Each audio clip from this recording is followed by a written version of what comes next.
Call the meeting to order. You can put the pledge of allegiance.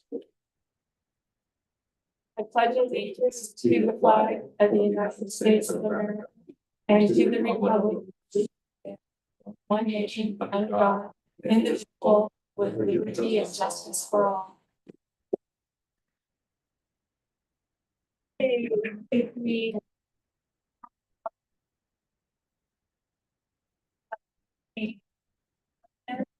James in the audience. If you're wanting to speak during public speaking, please put it in the chat.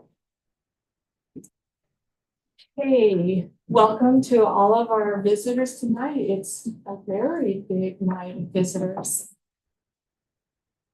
Do we have any agenda changes? Yes, we have one. And it's really the reason why all these people are here is because it is January Board Appreciation Month. So we'd like to proclaim that. I have a little proclamation for you. Whereas school boards create a vision for what students should know and be able to do by establishing clear standards for student performance and ensuring student assessments are tied to established standards. Need to drink water. Whereas school boards are accountable to the community for operating schools that support student achievement and aligning school district resources to ensure that students meet standards. Whereas school boards build collaborative relationships based on trust, teamwork, and shared accountability to create a climate that supports the philosophy that all children can learn at high levels. Whereas school boards are committed to continuous education and training on issues related to student achievement. Now, therefore, we hereby declare our appreciation to the members of the Port Orford-Langlois School District Board and proclaim the month of January to be School Board Recognition Month. We urge all of our citizens to join us. Thank you all for being here tonight. In recognizing the dedication and the hard work that you give to our kids, our schools, our staff, everything you do, and all on a volunteer basis. We really appreciate what you do and want to thank you and know that it's not just tonight and not just January. It's every day, every month. Thank you for your time. We also have, as you may know, you have a little card and a gift from you from the district. Thank you so much. I also have a packet here that you may want to read somewhere else. There's some nice things in here from Ms. Howard's first grade students. So I've got a packet here for you to look at some point tonight. And then I will let Courtney take things away from me. We also made a big old card for you guys. We tried to get it around the school as best as we could. And you can go ahead and look around, but we just wanted to show our appreciation to you as well. And these are all from students in our school. So this is for you guys. I don't know what you want to do. Thank you very much. Thank you very much. Okay, you guys, anyone have anything they want to say? That's an appropriate applause.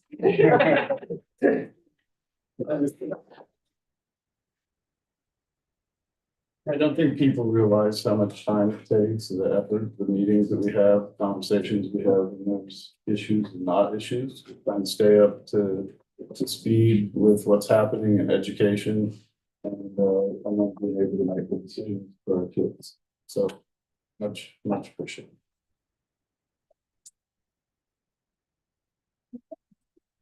Moving on, consent agenda.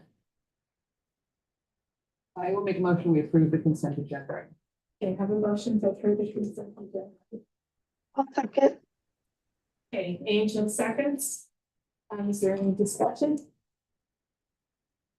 Okay, I'll call for the vote. All of those who approve the consent agenda, please raise your hand. Unanimous? Okay, we are at public input. Is there anyone on our list here? Nothing, Mayor, Jared. I think Deb Kirby wanted to say something. I don't know if she signed up, but I don't see any in chat. She did want to wait. So we'll let her speak. Hi, I'm Debbie Kirby with Coastal Center. Can you guys hear me okay? Okay. I was invited here tonight, so thank you for letting me take a few minutes to talk about Coastal Center and what we do. We're an outpatient private mental health agency located in North Bend. We've been in practice for a little over 40 years now, serving Coos and Curry counties specifically, and also Western Douglas to encompass Reedsport. In Curry County, we have worked with the courts and your juvenile justice system, and most recently your Head Start schools to provide mental health consultation. We have done treatment for juveniles with sexual offending behavior. We've worked with divorcing parents. We have done Dewey evals, and we most recently have set back up our domestic violence intervention program. And we are also in the process of getting our providers credentialed to serve all care Medicaid clients. There's been some recent snafus at the state level that we're working to negotiate and navigate through right now. But we are in the process of being able to be outpatient providers for y'all's folks, specifically your pediatrics. And we'll provide those services telehealth as well as in person. We just haven't worked out all the bugs yet. And then in Coos County, we provide mental health consultation for Head Start. We also do Dewey evaluations for all three of those counties. We're the only Dewey provider. We're not a Dewey provider, I'm sorry, Dewey evaluator. We also are the only sex offender treatment provider on the coast. There's some down in Medford and Grants Pass, but we are the only ones here doing that. We also have, I think, 5 therapists right now, and they see private commercial insurance as well as our OHP clients. We specialize in pediatrics, trauma, families, as well as kind of individual adult trauma and consultation and training over kind of in general and overall. We're a very strength-based practice, believing in inherent strengths for folks that they can build on those. We are not medically modeled, so we're not under, we don't have nurse practitioners or physicians associated with us. We are simply an outpatient therapy center. And if you guys have any questions, I know I had like 3 minutes, so I don't know exactly how long that took. So if there's any questions or thoughts, I think I sent to Carol pamphlets on what we do. So if you didn't have those, I can send those out as well. As well as we're also co-hosting a summit, Child Abuse Summit in March. It's going to be a brand new thing that we're bringing to the Southern Oregon coast. We're working with Coos Bay Police Department, our outpatient, our Hope Advocacy Center, Kairos, which is like kid treatment, DHS, as well as the courts, and then also Charlie Health, which is a virtual intensive outpatient program, as well as other partners. And Carol and Judy have been very kind to help get that word out there in Curry counties. We really want to be bringing some services to Curry County. Okay. Does anyone have any questions or anything? Okay, and Carol has the flyer. The brochures are right here. For the summit also that is being sponsored by all of those agencies. And so it's a resource if anyone is interested in looking into it and into that. Okay, thank you. Thank you. Yeah. I appreciate y'all's time. Have a great evening. Thank you. Okay. Do we have anyone else for public input? No. Okay. Then we are on the educational spotlight with the dance class.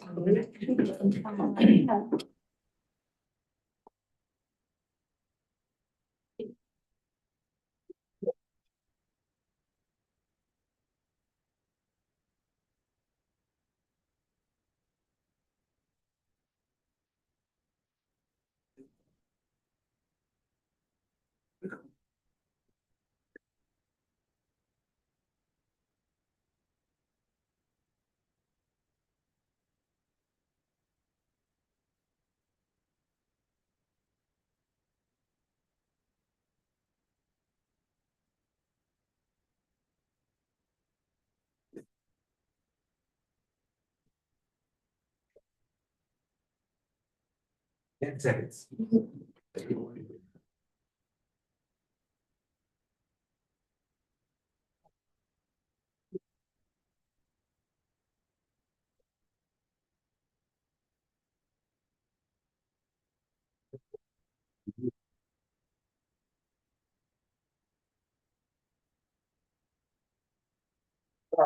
They'll figure it out. Sorry. Good evening. Here's the deal, we're coming out here to dance for you. We've been dancing on Friday mornings and it's the class, the elective. Actually have 24 students in the class. But some of the kids are sick and some of the kids are at basketball games tonight. So we have 12, half the class is here. So we're gonna do a little square dancing for you and a little cha-cha for you. I just want you to know that these are the best kids I've been around in a long time. Seriously, awesome, awesome kids. You guys ready to jump in? Here we go. Don't mess up. Here we go. I think. To your partner. To your corner. Doing hand for the left. Out man left. Good, good. Out man left. All 480. Stand across. Doing hands for the left. All 480. Roll away. To the left. So ready? Out man left. Promenade. Here we go.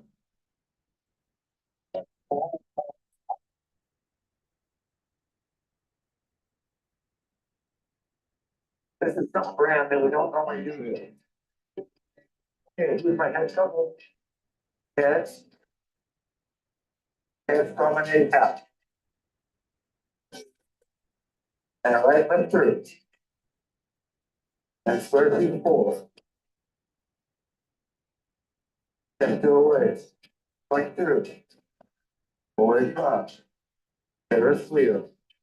Okay, ready? Centers pass through. Down man left.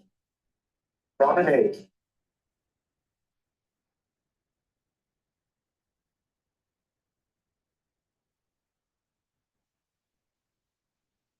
Side shuffle, press you go.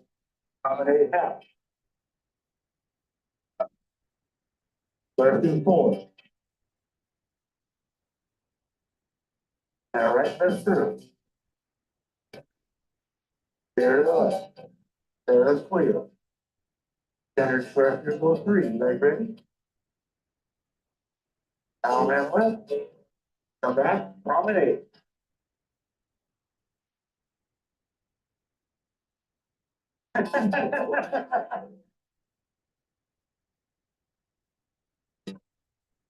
When you're there, side face. Land square, go.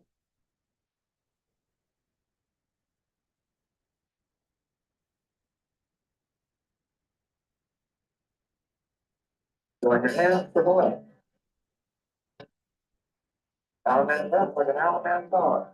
Go forward 2. Lift the hand, take it back and start. Now shoot the star. Go forward 2. Another star. Now shoot the star. Right the grip.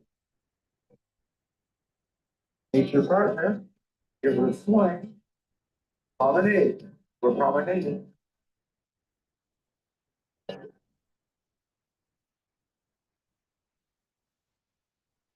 And doubles promenade now. Right left through. And square through 4. Make a right hand stop. Parallel up. To your partner. Go play to corners. Go play to. Now man left. Promenade.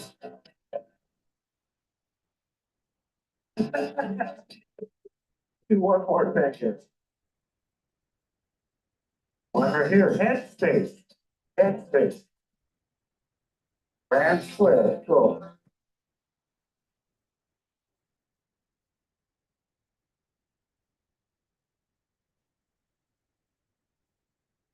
Put your hands to the left.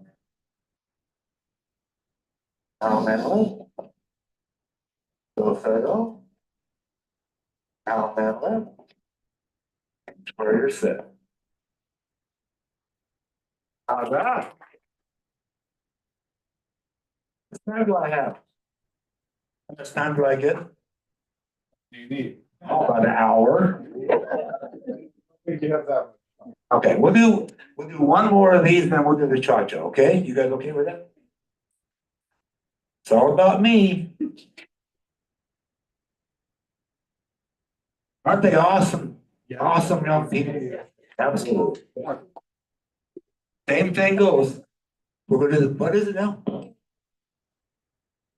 You want, sure, you wanna start over again with Rachel, start over.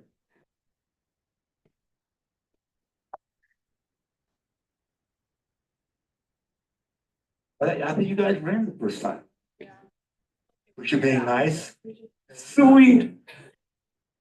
Here we go. One more time. Come on, baby. I know what I'm doing. In front, in your arm, turn the left. Out and left. Go side over. Hold for eight, chain across. And circle left. All 480, roll away. Circle left. All 480, roll away. Circle left. Outman left, like an outman star, full of juice. In the back of the star. Shoot the star, forward juice. Other star. Now shoot the star, ready for this, box the back. Hold on. Now that left. Right to the strand, go, good job, Keith. And promenade home, promenade for promenade.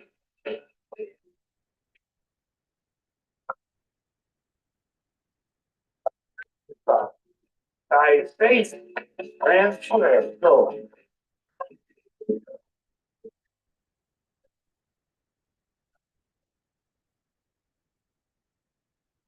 Double, promenade half.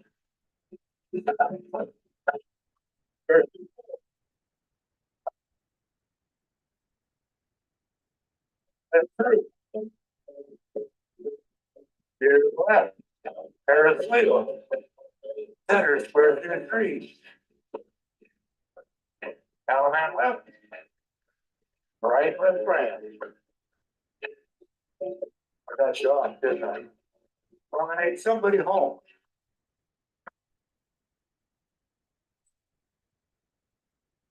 When you're home, head space, grand square.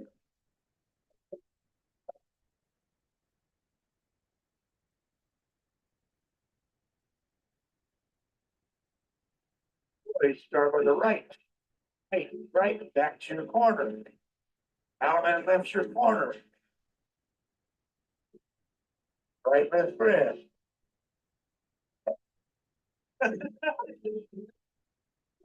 Boy, promenade home. Boy, this. Side couple, promenade now. 34. Right, left through. Here to the left. Paris wheel. Center square through three. Step to away. Flying to through. Boys run. Paris wheel. Centers pass through. Ready? Allemande left. Promenade. Now go.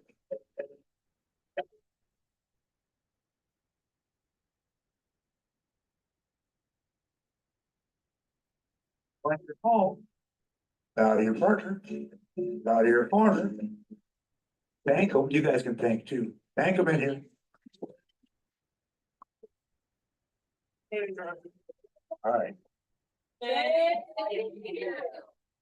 you guys saw that, right? You guys saw that, thank you. Okay, you're gonna be involved in it pretty quick. Okay, we're gonna do a cha-cha. Quick little cha-cha. Not only have we been doing square dancing, we've been doing couples dancing. Just get out here and find your partner. I'm hurrying.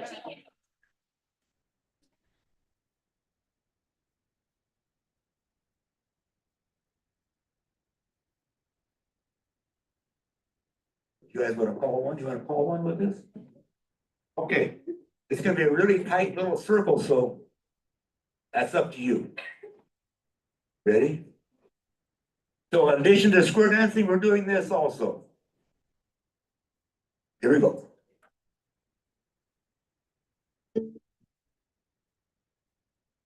Facing. Your be a cowgirl, sweet it's mine. I wanna learn to rope and ride. You're gonna open. Walk it shop. Sliding door. Till the great divide. Circle and together. I wanna hear the coyotes howling. Facing. While the sun sets in. New York ran whip. Baby cowgirl sweet. Have a bass you can whip. The life I love and all on America.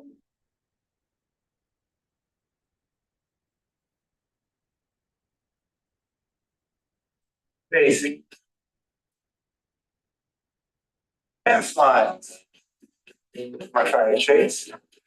One New Yorker. Crab walks. One New Yorker. Basic. Time steps. Basic. Open, break, and whip. Just whip. Basic. New Yorker and whip. All one of their in.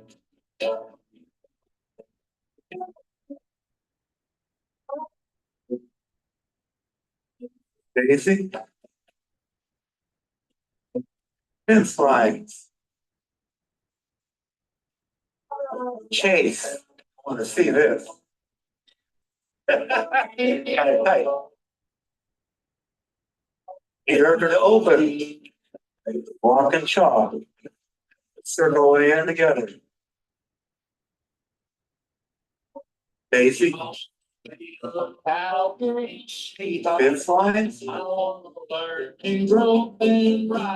New Yorkers. All on it. There you go. I want to hear the coyotes howling. While the sun sets in the west. One fence line. Crab walks. Girl sweet. One New Yorker. Basic.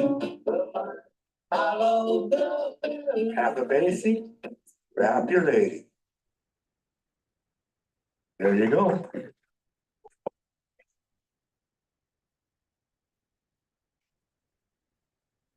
Let's go.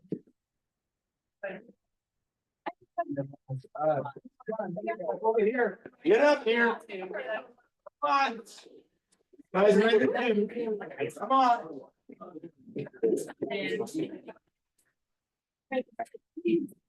Back up a little bit. Hey, you coming in, huh?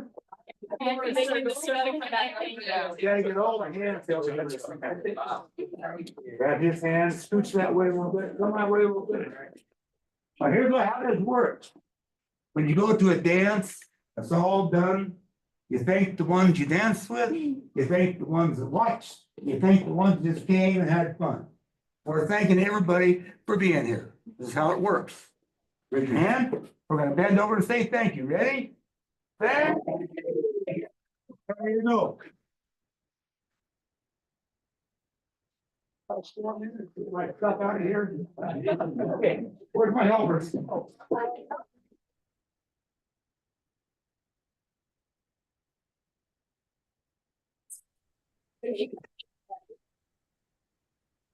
You don't have to do this, Lord. That's a good smell. Can I interject here real quick?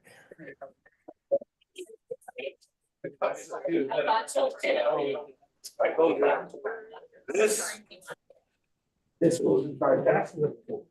And just really quick, Thanks, folks. Thank you very much. really quick, Dave has been volunteering his time for us these past couple months. And we just wanted to give him a big thank you. So this is a little from us, Oh, wow. other people. Thank you.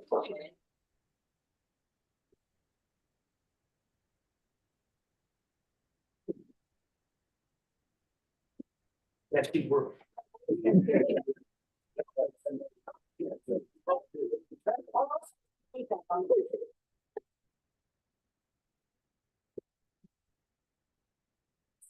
Take care of it. That's done, that's done.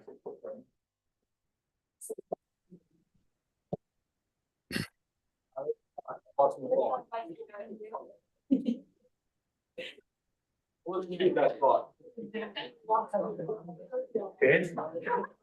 I got it. I'm out the party. Yeah. And. Thank you. Thank you. Great job. Good evening. Thank you. Good evening. Thank you for your time with our students. Thank you. Okay, so I'm looking at our agenda and our next thing on the agenda is reports. But I was wondering if we wanted to consider moving our ESD representatives further up on the agenda since they have come from a distance out of town to present for us.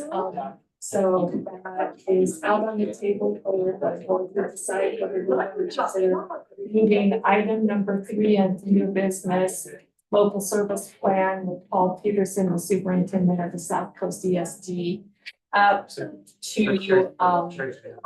right after the education spotlight.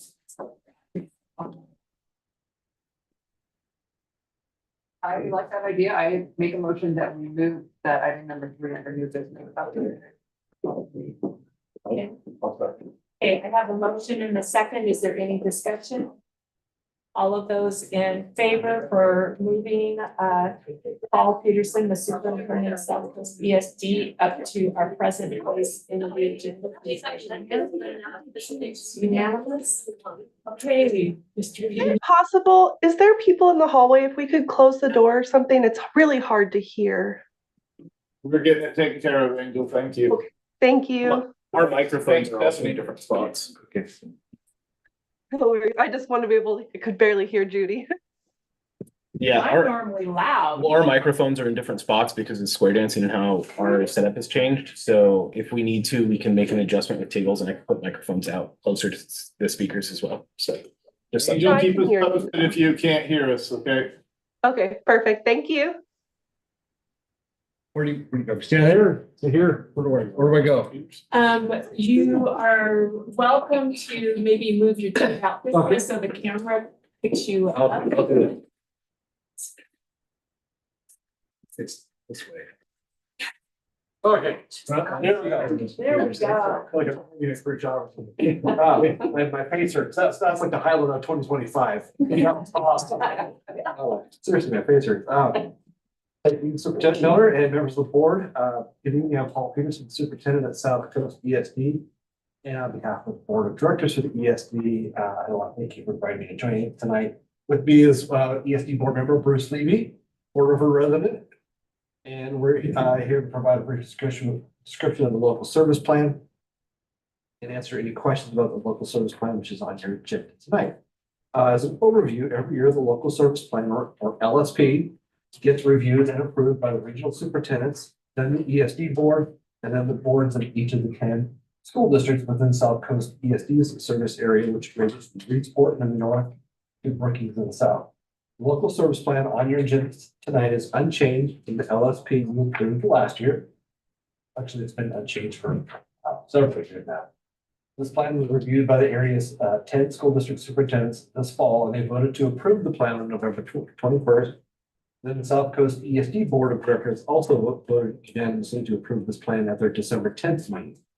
This LSP is designed to provide the maximum flexibility to each district, how they want to use their ESD resolution dollars, and then each district chooses from a menu of services what they need from the ESD. We call those Tier 2 services.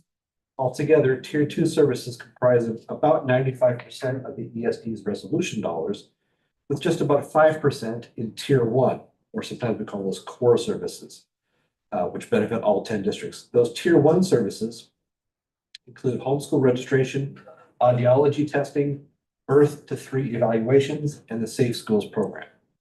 South Coast ESD is proud to partner with your district to help deliver the highest quality programs and services for your kids in a cost-effective manner, and I'm happy to address any questions you have and follow up with Superintendent Miller.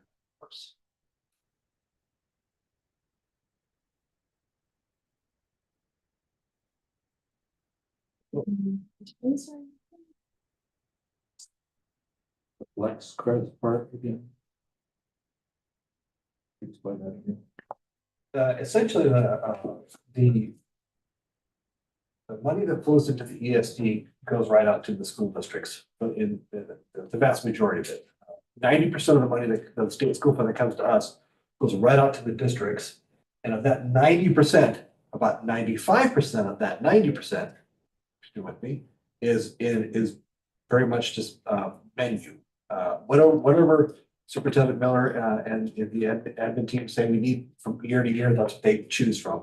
And then there's a small percentage of things that they agree with the other 9 districts that everybody should get in all the districts.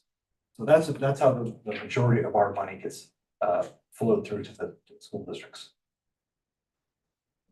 And then there's 10% that stays with the ESD, and that's what we pay, like my salary, and pays for building and just heat, lights, property insurance, all that kind of stuff. Anyways, And change from previous years, I assume. Yeah.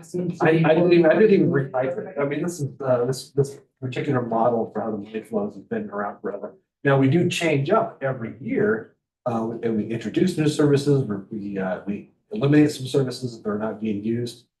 So that changes every year, and that's in response to what districts say they need or what they want to order. Yeah, the services that we use are on the menu of points, depending on the year and the students and the need. Our services that we contract through or obtain through the ESD could change from year to year, but through that formula, that's. And we try to be really responsive throughout the year. For example, this year, we made some changes. The districts usually place their orders in March, April, May timeframe, so that we can then hire people, do our budget, just like we have the same budget process that districts have. But we also try to respond to changing needs. So in August, we made some changes. We dropped off, your district dropped off some technology services that you were able to you provided here locally. I think we changed some nursing services. I think we dropped some nursing. We have a change in population. And then I think then we added kind of outside of that process, another distance learning project that we're working on together, where I think I sent the district $70,000 in exchange for that. We're helping provide some online coursework for kids in other districts too. So it's kind of a win-win. We look for those win-win partnerships opportunities. We're not in it for profit. We're just here to provide services. That's the only reason the ESD exists, is to help strengthen all of our 10 districts. Does this need a board approval tonight? You are probably looking for a motion. I'm waiting for a motion unless there's more discussion. I'm curious about the drop of the nursing. That has to do with the change in student population and need. When you have a student that has specific nursing needs and they're no longer in the district, then we don't have a need for that level of nurse. It's not a district nurse that signs off on basic medical protocols. It's something that can be services for a specific individual or a specific need for class. So how do we, what level over, how do we have nursing services available in schools? Nothing at all. Or we do have a nurse that's on contract that helps us with medical protocols for specific students. Helping look at immunization records and, you know, basic record keeping things that we need a nurse for. We don't typically have one on site. If there's a kid that gets hurt, we're triaging that with other staff. But that's not a part of the nursing services that we're taking away. Often the nursing services that we're providing are associated with specific individualized students who have IEPs and require certain specific hygiene and other supports. So we end up providing a lot of those kind of services. Okay.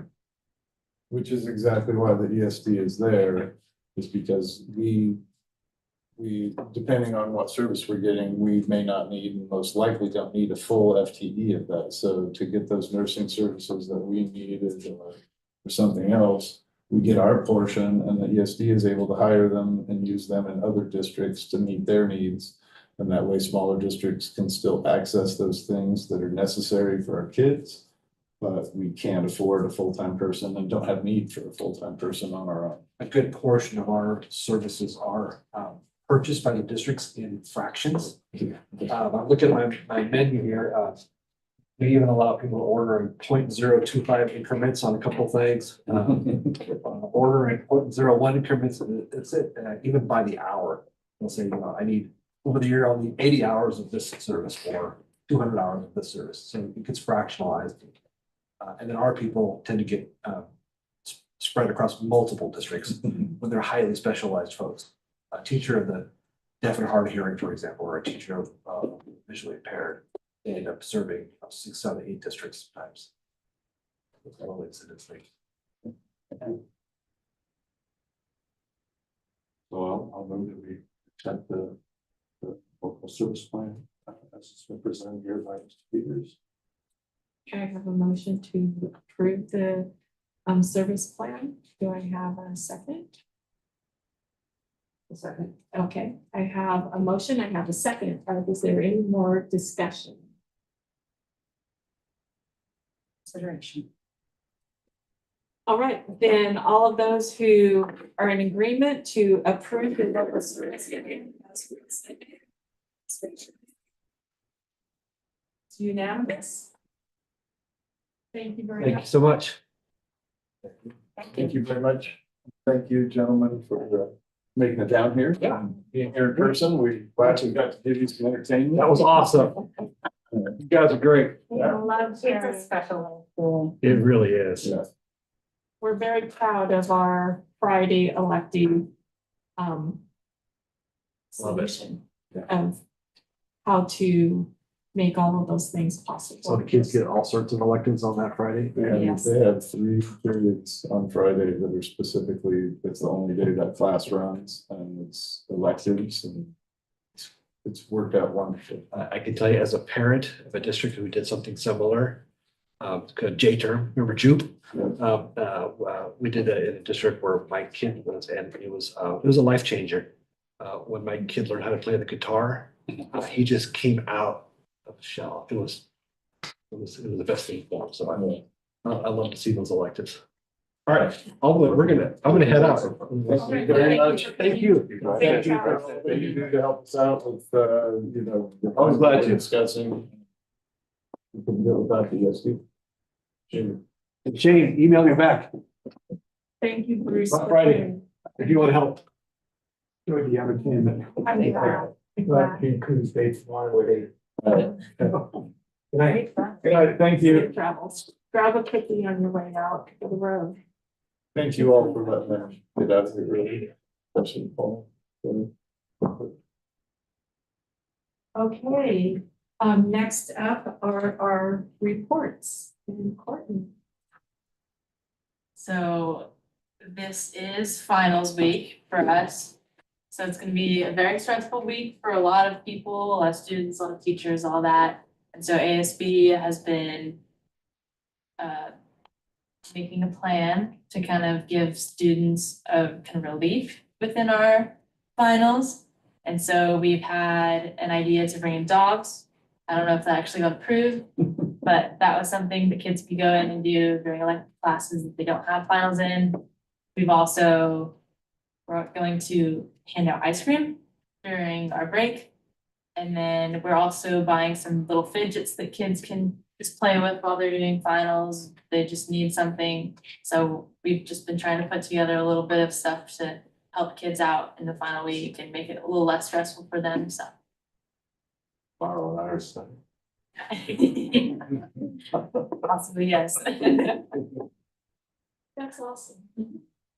Other than that, I think we're just kind of starting to slow down really right now, kind of focus on finals. There's not much else really going on right now. I believe it's semester. Great student report when all you focus on is testing. I was interested in that face. I guess I just said it's finals, fine. And I do believe the newspaper just came out with another. So I think it might be by the front office. You can check and grab one if you'd like. Okay. Awesome. Questions or anything? Oh, just, try to relax and Yeah. knock it out of the park. You know, you will. I would just like to say thank you, Courtney. I don't know if you got a gift as a person who is on the board or not, but I myself, and I think I can speak for the board of how much we appreciate you taking time out of your schedule and also coming to with us once a month and kind of give us a student perspective on things in the school. It really helps us to keep connected also with what's happening and what you find to be important, and it helps us to better serve our students in our district. So thank you very much also from the board in the board. I think we better applaud that. Also, Jonah Lewis is over here and he is our ASB president. I don't know how many of you have met him, but that is our ASB president. Lewis? Yes, Jonah Lewis. Yeah, I know that's a me, but I'm Jonah. Hey, Jonah, it's nice to meet you too. Okay. Next up, Mr. Miller. All right. Take care. Have a good evening. You too. Thank you, Sarah.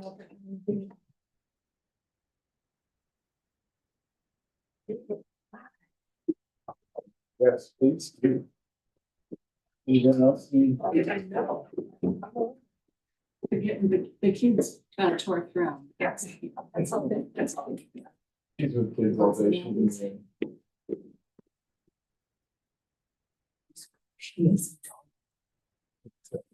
I've got one more water than I wanted. Oh, there's enough that I could say. Thank you.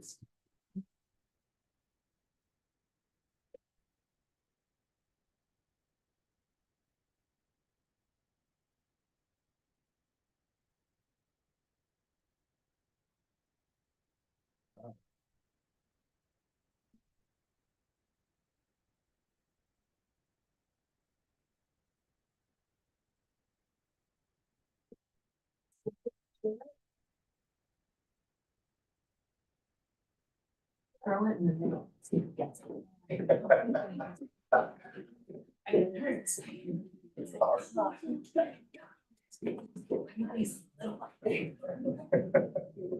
All right, sorry for that pause, but you know, cookies are important.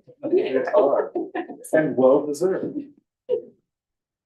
All right, so in your packet, you have my superintendent report. I do have a couple of things to add.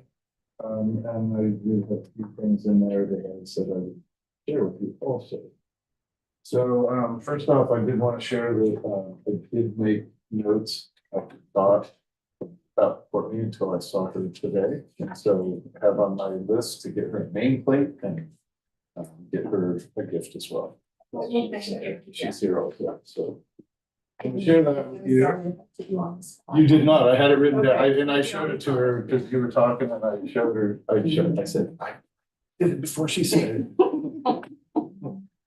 One of the first things that's there that I said to give a verbal update on was my work on district goals, putting together a strategic plan. And along with that is our vision for readiness. So what I'm gonna do is I'm gonna throw a bunch of papers at you. I'm gonna explain just a little bit. And then I'm gonna let you take those home and read through and then have this on the agenda again next month. And then any questions you have, anything you want clarity on, and certainly, any input that you have on direction or where you'd like things to go, certainly welcome. That's the intercession of what I'm gonna hand you first are the board goals, and on the board goals, and it's a packet, so page 1, let me give it to you.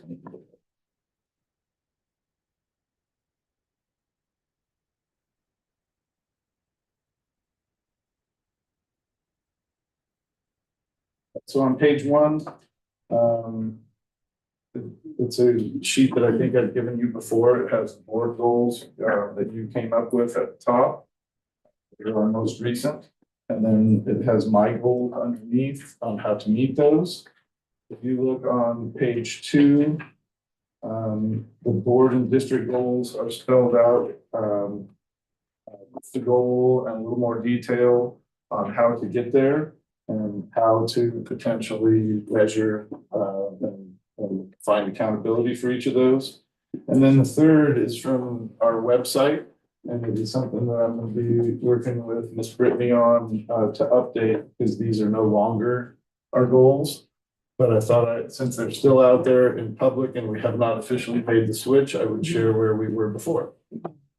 So that is the first piece, are the goals. I don't know if there's a whole lot of review to do on that. You all just got done developing the goals, just got done reviewing mine, but I wanted to put those in front of you. Because the next piece, my job is to then produce a strategic plan from that. And I'm going to share that piece third. The next one I have for you.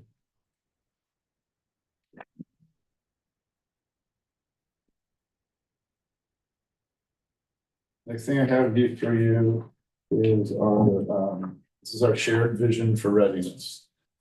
This is what we work on, talk about during professional development Fridays when we're focused on district readiness. And that shared vision for readiness is our shared vision for our students. It's the expectations we have for them. It's the traits and the qualities we want them to leave our school with once they graduate.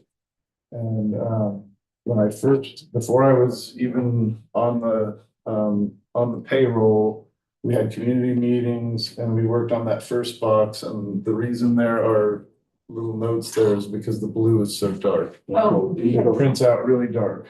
So that first box is shared identity.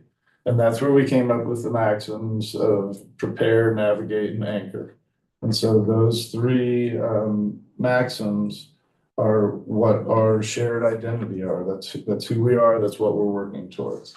The next 2 boxes, inclusive leadership and shared purpose. Those are critical elements to embed in everything that we do if we're going to have a system that really meets the needs of kids, that really focuses on growth of our staff, and really embeds those things into our culture so that when 1 person, 2 people move on for whatever reason, a whole program or the whole way of life in our district doesn't just go away. It's embedded in our culture and how we do things for kids. I call these lily pads. Other people call them stepping stones. It's a path. And as much as there are some things that you want to do first and then next, to where we get to that true shared vision for readiness, where we all have the same common belief and are working on the same common things to get our kids there. Those lily pads in the middle are the things that help us get there. And when we have all of these in order, we should have a strong path that does stand that test of time and really meet all children's needs. At the bottom, you'll see the key, the things that are undeveloped are blank. And this is our second year of doing this. And we don't have any that we haven't made some progress in. So all of them are at least pink where we're launching. Our shared vision for readiness, as much as we are making progress towards that, that's the final goal. So that's going to be pink for a while. Our purple ones are advancing, and those were a dark color also. I marked those: inclusive leadership, shared purpose, and elevated student voice. Those are some things that I think we're doing really, really well, and we have good buy-in and we're seeing results. And I think those are also, along with shared identity, those four biggies there, the purple and the blue, I have those starred on mine because those are things that you and your work as a board also impacts as well. Definitely included in the leadership aspect of things. You guys are at the top of the heap. You're buying into the shared purpose and what we're doing within school. And then I also think intentional community engagement, continuous improvement practices, effective communication, those are also biggies of the board. Policies, I think, go into equitable access, whether it's individual or programmatic. And then the universal practices are also things that come out of policy and consistency. And the more we're consistent with what we do with our professional activities, our professional practices, the more predictable of an environment we have here, and the more buy-in we get from kids and working hard and knowing that we're here for them and they need to put in their best effort to invest in themselves. On this sheet here, these stepping stones, these lily pads, they are put together in like groups, and that's what teachers and staff are working on some of the, like every fourth or fifth professional development Friday, we are working on these things. So we have a group of staff that are working on student empowerment and elevated student voice and discussing how they can implement actionable items, which is what we talk about all the time. They're probably really sick of hearing those two words, but actionable items, things that we can actually put in place. We don't just talk and admire a problem, but come up with something that's an action. Another one Stephanie's on has to do with quality hiring practices, and then onboarding practices, and then evaluation practices. Those three all go together. So we have staff that are working on those as a cluster. And so we are, even though we're small, we're dividing and conquering and trying to make progress in each of those areas so that we turn it all into blue where it's paying off. And then you'll notice at the bottom, these items are from our work with Inflection and Portico. It's a group that's provided me coaching. It's provided our other administrators coaching. But a couple of the main tenets of Inflection and Portico are to uproot, rethink, and rebuild. Find your people, which goes right along with those hiring practices, onboarding practices, and evaluation. You get busy on the right stuff so that we are focused. What we do, we focus on that. And if it doesn't fit into what we're focused on, then we don't do it. Move from me to we, so that it's not just all of us in our individual classrooms, it's all of us together. Every single person in the district has a hand in helping kids graduate. And then we invest in coaching because all of us can use that different perspective to help us move forward. So that is a piece of the puzzle of how we are putting, I am putting things into play to address those goals. This involves, elevating kids' voice, getting input from the public, That goes right along with working to bolster community relationships and communications. Reviewing recruitment hiring processes. We've got a group that's specifically working on those things as part of this. And reviewing student achievements using longitudinal growth targets. That's embedded in this. It's really a different process with our teaching and learning communities. But this is all a piece of the puzzle. When we talk about universal practices, we get consistent with that. That's going to help meet goal number 3 also. So just wanted to share that. The final thing that I have I to, have one question. you go right ahead. Move ahead. Any questions at all? I know that there's at least one other board member that will appreciate this question. So Does it have something to do with data? it has to do with the words that are written in different colors down here. Does the color of ink indicate something about like a category or anything like that? Or was it just in different colors because it makes it easier to like? It was because it made it easier to read. I wish it Okay. was a key to show you what progress we were making. I in those just areas. needed to make sure I didn't need to overanalyze it. No, Oh, the colors are meant for the lily pads to show what progress we're making in those areas. But everything else is just pretty.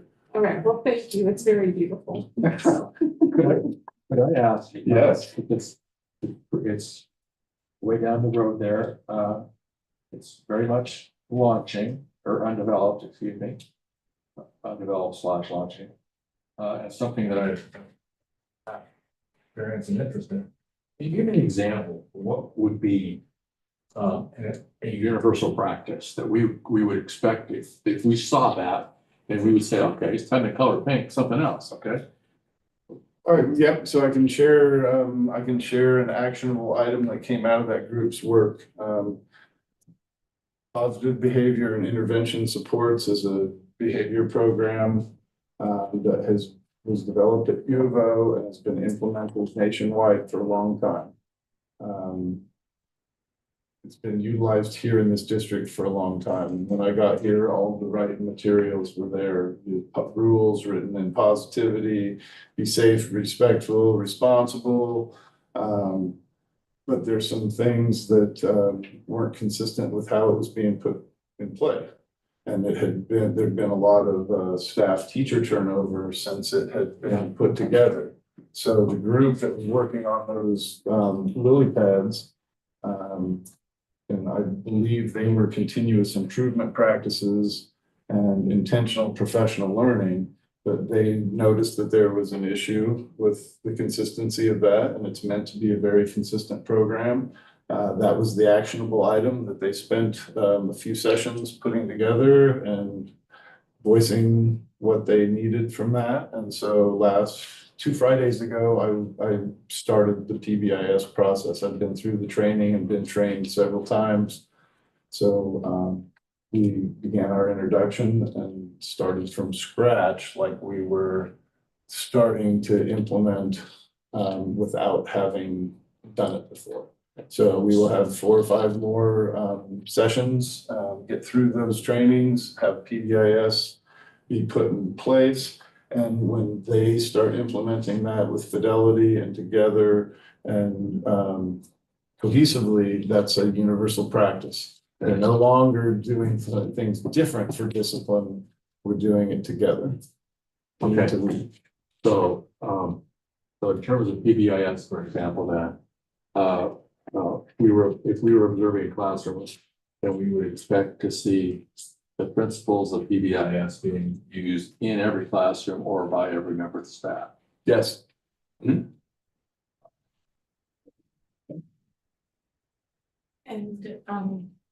one other thing is because I feel like Angel's not here. And so will she be able to get these papers or? Yes, we're making a stack of the things that were handed out that weren't in the packet. Okay. Yeah. I was gonna You might send get an 3 email, but thank copies you. of everything, Angel. Okay, All sorry, right. that was a little. No, that's all right. but- No, I want you to ask questions. So I'm hoping that you go back and review these things and look and ask some more as well. The final thing that I'm going to provide you tonight to review and look at, I'll give you color ones each. It is. And those mean that that's our colors, our school colors. I did your purple. So this is, my attempt at, developing a one-page strategic plan, trying to tie it together. And I believe this is the work that, all of us, you as a board and me as superintendent, this is part of the work we do together. You've given me the goals, and it's my job to put that together into a strategic plan. And in the strategic plan, I've put in our 3 maxims: preparing for our future, navigating challenges with grace, and anchoring in our community. I like that you got in the right order. And then the other thing that I did that I have not vetted with anybody else, but I put it in here anyway, is that I think set my course says a whole lot more and ties in with the other maxims better than preparing for my future. So I'm gonna work with staff and students and see if they like that, but I put it in here because I really hope they like it. Okay. So after, if we're gonna prepare our kids, we're gonna help them navigate their challenges and then anchor in their community and be ready and prepared. What do those things look like in terms of student outcomes?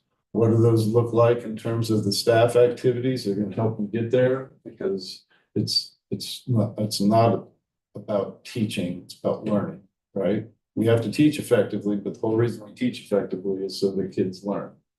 So the student outcomes, the staff outcomes are there for each one of those. And then I try to think of reporting measures where we could have measurable items of accountability to share with you as a board how we're doing at meeting those goals and those outcomes. So again, my intention was not for us to have the big discussion right now about this, but to give you time to read and digest. But if you have questions, I would certainly want to answer them. But I will have it on the agenda for next month to review. I do like the one-page organized approach here, yeah, I love it. I have to share that I stole that from another Miller, Todd Miller. Okay. Todd Miller is one of the superintendents I work with. He's in Sandiam Canyon School District. And he is, and his staff are also a part of Portico and Inflection. And he's tried to put all of his in the same kind of format with one page. So I stole it. So I'll share. Just would like to say thank you because it looks like you have taken time to put a lot of thought in this and to really kind to bring a clarity of the vision and all of that. And I know that that took some time and effort to do it, just coming up. So thank you for at least the first glance it looks. Yeah, read it first before you really go. Yeah. Okay. And I Thank you think for- it's concise as well. Yeah. And I think that the set course is much more on point in navigating the future I like or it. preparing for my future. Well, I love the fact that you've identified the measures. What will we see if these things are happening? Yes. And then the other piece is that I want to go back to the lily pad and share that the inclusive leadership and the effective communication processes involving staff in this is going to be huge to get their input. I do want to go to the student body group and have them look at it, but I don't know if I'll get, don't know what I'll get there. I haven't done that before, but I want to continue that process of including everybody in, and not necessarily, it is part of the decision making, but when people hear decision making, I think that their vote is the one. It's really about input and getting it from all the different corners, and we do our best to put the right things, the right direction in place, and then staff get us there. So that's what I have for you on district goals, strategic plan, and vision readiness. I also have some more items that I want to share with you. You may have some questions on this too, but again, my intent with this is to provide you with homework. And then give you a chance to look at it and digest it. And if you have questions, you have questions. If you don't, you don't. So what I'm providing right now are the belonging, connection, and engagement surveys. The most recent one from our students, which was this last fall. It says 11725 at the top because that's when I printed this out.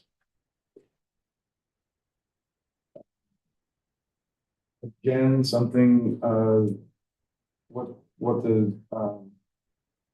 these mean. A plus means that it is evident in more than 50% of each student's classes. Check mark means it's in most of their classes. And a minus means that it is not in any of their classes, less than 50%. And we have pretty high sense of belonging here at school. They've gone down a little bit since last year, but we're still at a pretty high percentage of over 70%, thinking that the learning is relevant to who they are. They're accepted for who they are at 84%, a higher range, and again 70-84%. They get what they need to be successful. That sense of belonging and being part of things, that staff are there for them, is a biggie. And that also shows in their connection to staff. When I ask for help, I need it. They get that 75% of the time in the top two categories, which is a good number. It's in yellow though, because that went down a little bit from last year. So we look at that as a staff and then determine, okay, what are the things that may have changed to do that? Is it our clientele with losing a senior class and gaining a 7th grade class? Is it something that's an action that we're doing as a staff or something that we could be doing to alter that? On the next page, engagement, enjoying learning new things. Again, we're in a good range, but those numbers are dropping. So our kids, what I read from this is that our kids are connected and they feel that people are here for them as staff members, but we do need to work on engaging them with meaningful activities, real life activities, things that are going to motivate them to want to be here at school even more than they are. There are also percentages there about their own self-awareness, how they manage themselves, their own well-being. Those numbers are lower than the connected and belonging numbers. And again, those are things that we can put in place to help address social emotional learning and social emotional issues that our kids may be having. And it's really about being intentional as a staff. So I want you to look through that and let me know if you have any questions next month or now if you have them. And then the other thing I'm going to hand you, and it has very similar information, is the parent community survey. That was one that we just closed a month and a half ago, I think. So these are the responses. It shares with you some of the demographics of who filled it out, what grade level their kids are in, and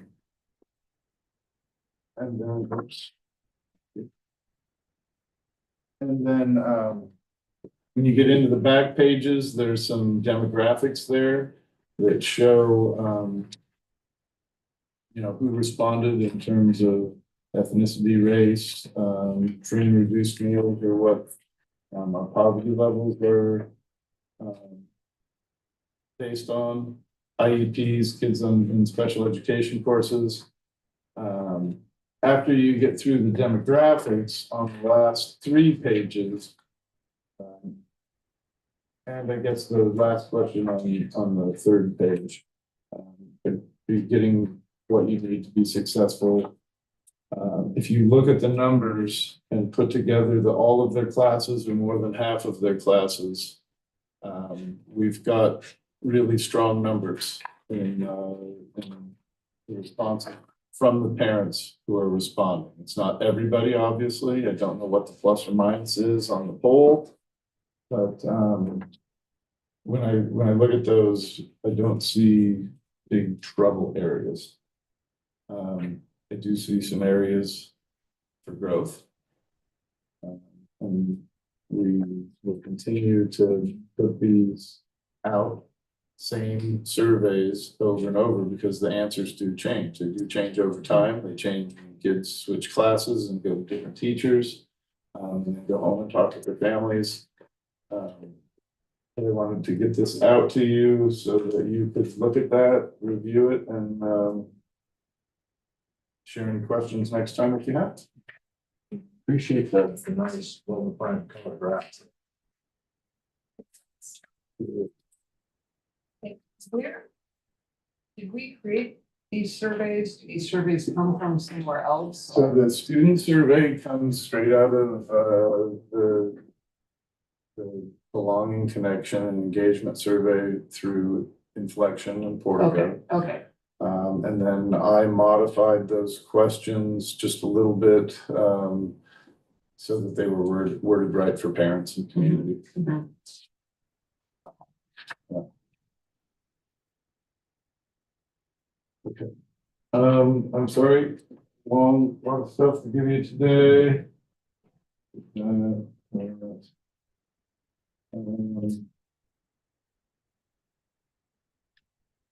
Budget planning, I just wanted to share and put out there, although we don't have anybody on there. Angel and Shane, if you have any incoming kindergartners, we need to know about them. We're trying to get a handle on how many kindergarten students we have coming in next year so that we can budget appropriately, because each student that graduates, we've got 17 leaving. And so if we maintain enrollment, we need to have at least 17 kinders coming in. Right now, we're less than that, but really pretty close. And there's always a 5 or a 10 hiding in the woods that we don't know about. So we're working on that. Construction grants and bond. My verbal update is that the long-range planning committee finished their meeting with our architect and our long-range planner. They've got all the information and made their recommendations. We will be meeting again as a group sooner than later. There is some discussion on when the best time would be to go out for a bond, whether it's next year or whether it's better or next fall, or better to wait till spring or even the following year to educate the public and go through that process. But what I would like from you all is I would like to meet with the board and go over those things and get your input and get some direction from you before I go back to the long range planning committee and start that process. Because the next step after working with them again is going to be starting to have community meetings and input meetings and getting a more full range of input from people. And then determining whether we have a viable option as a package that's going to work for people, figure out how much money we really have available in terms of what the community would provide, and then prioritize the list of items that we can take care of, because there's some big numbers on the sheet. Oh, yeah. And we will definitely, it's not something that we get to do everything we want. It's just not that much money fit. But I think we still have an opportunity to move forward and make some strides in our facilities. And I think we've got enough people involved that we've got a good start to be able to promote it. But I would like for you all to figure out a next date so that we can talk about for a workshop, to talk about the bond and update everybody on what's happening there. Review the strategic plan and how it fits into that. And there was another piece that. There's follow-up from Janet. Oh, yes, the follow-up Yeah. from Janet with the other board workshop that we just completed. You're gonna got information in your packet, or you're gonna get it tonight about next steps for that. So I was thinking if there was a way to dovetail those three things with 3 sections of the workshop day, we could get that knocked out and make a lot of progress. And then, so besides that, you asked for upcoming events, and on February 14th, it is homecoming night and dance here at PHS. So there's a home basketball game that is going on with homecoming. And then Driftwood has Spirit Week. Miss Brittany wanted me to give you these. And those are the big events that are happening in between now and the end of February. That's a Spirit Week calendar for the kids at Driftwood. And then this is another product that came out of our work. It's how to community engagement and involving parents, making them feel welcome. So we have a Valentine's activity. This is something that's happened before. This is not the dance. This is have parents come in and just have lunch with their kids. Oh, yeah. So, Thank you.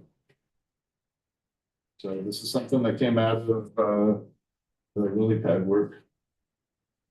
And now I'm at the final thing. Last week, we did have a lot of illness. We had over 50 of our students out. And we had 5 staff members that were not covered with substitutes. Myself and Jamie and Dan, Lisa stepped in. So did Ashley and Brittany. A lot of people step in and cover things, not normally covering.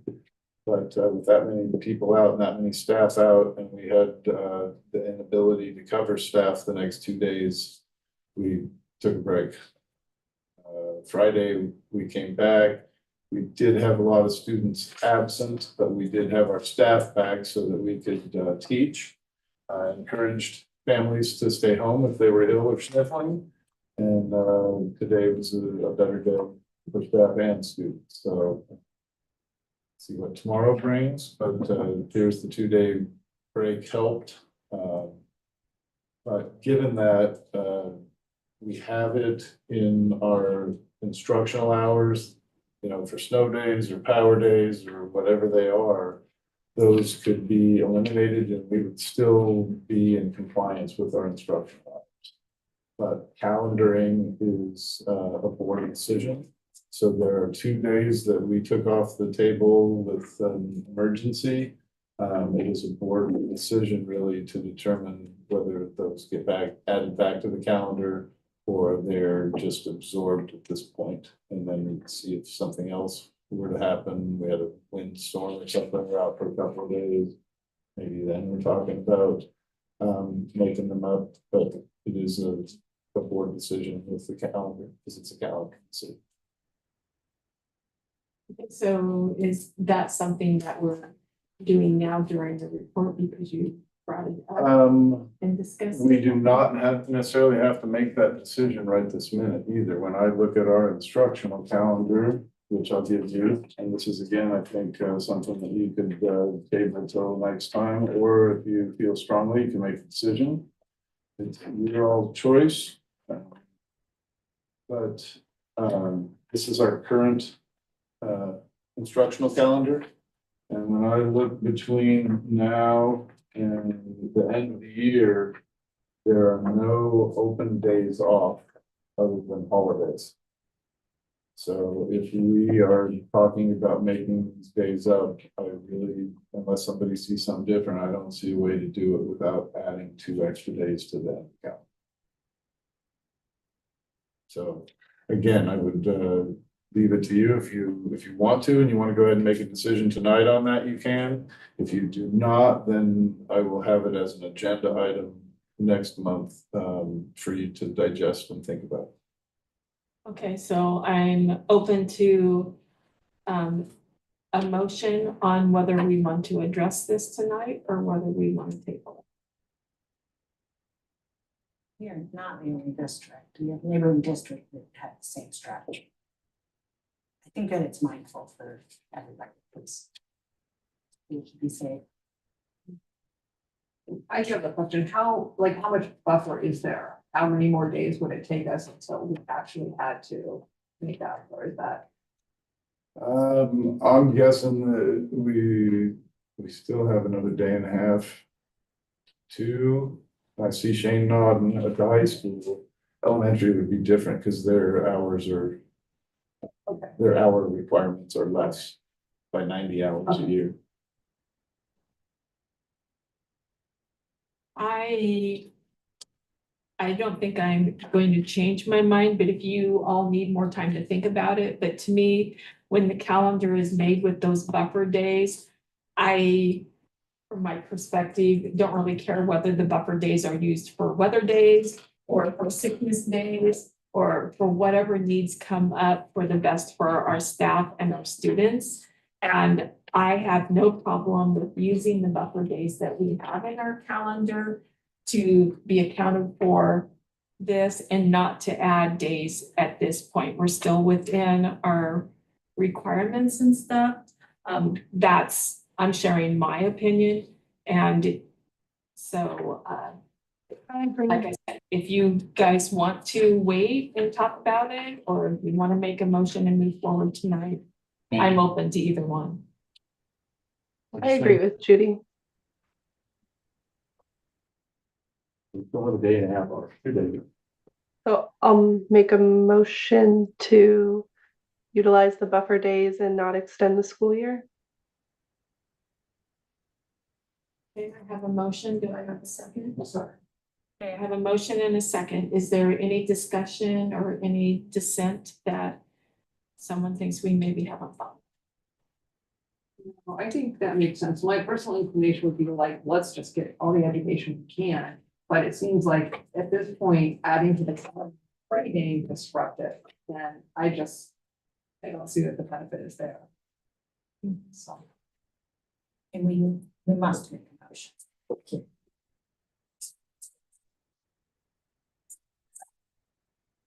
This one will be next. This one. We have to make a motion at some point, whether we're adding days to the calendar or we're getting this. We're just gonna cross our fingers and hope the rest of the year is mild. So let's deal with it then. Yeah. Okay, so I have a motion and I have a second that the sick days that were taken is going to be absorbed into the current calendar, and we will not be adding more days at this time to make them up. All of those in favor, please raise your hand. It's unanimous. Cross your fingers for the next one, too.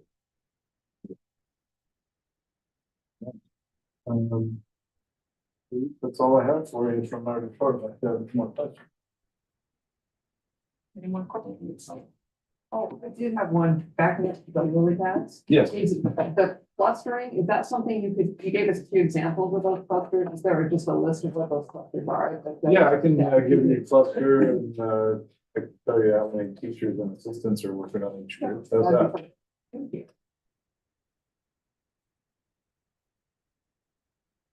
I would like to comment about including students on the long range planning committee. I think especially reinforces elevating student voice. I think they're giving us insight that takes daily practice that also comes with maybe less filters that the adults put through. And I'm just very grateful for their input.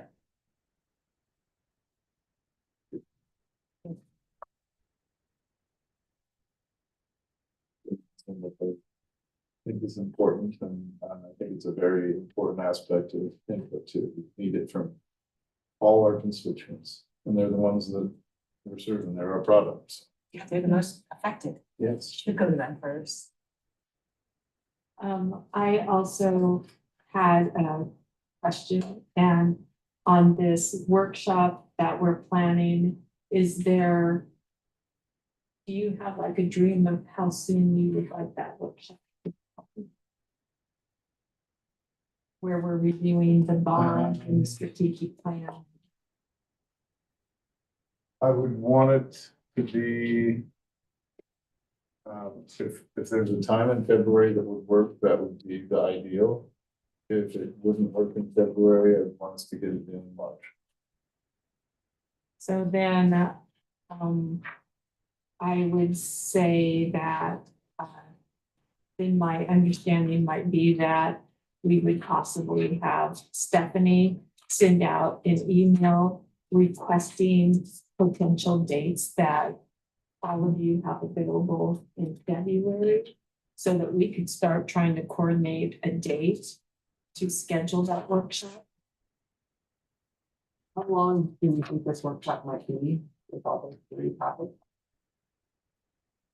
I would say probably 45 minutes to an hour to share bond stuff. Strategic planning would be dependent on how many questions y'all have. And then the third piece we're going to hear about in just a sec. So I would say somewhere between 2 and 3 hours. Okay. Well, looking at our calendar, February is kind of open. Yeah. That's next week. No. Still, the only thing we have on our board meeting on the 24th. And the rest of the months are, you cannot say that about, okay? Yeah, because we'll be getting into our budget meetings and all that. Evaluations, yeah. So do I have a consensus with the board that we'll have Stephanie send out the email and we'll start trying to find a date that we can schedule this work session? Okay. Okay. And just checking Aaron with like the legal stuff of the public meetings, because a work session is a public meeting. Yes. Is that something that once Stephanie has done the individual emails with everyone, and if we are able to come up with a date, do we have to have a public meeting to vote on that date? Or do we just have I to don't think so. post that date within the 2 No, weeks you're, beforehand? because you just made the motion, agreed that you were gonna have Stephanie set a date for the workshop and query you about it, so I don't believe so. Okay, It just goes on board, vote it on our website, and let the whole staff know. That's pretty much all. But once we have the workshop, it is, that part is the board meeting, will have to be videotaped and record and all those things, but. and it does have to have The a setting- proper announcement. Yeah, it has to have a proper announcement and posting for all that, but it does not have to, the vote portion and the email portion of setting that date does not have. to be. Just wanted to Although if check in. somebody requested the records, they would be able to. the Yeah. email check for it. Okay. Okay, are there any other questions about Aaron's report and the things that he talked about? All right, then we are gonna move forward to Mr. Shane Brown. Do you have anything that you wanna highlight in your report? For the most part, please excuse my absence. I caught some of the bug that hit us hard last week as best as I tried to stay away from it. But I did want to say I was very grateful that the students extended their gratitude to Mr. Cooper tonight, who was here with the dance.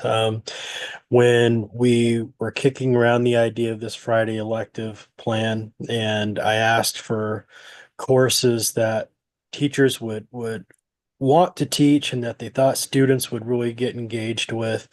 When social dancing was presented, I said, you misunderstood the assignment. I said something that high school and middle school students were going to want to do, you know.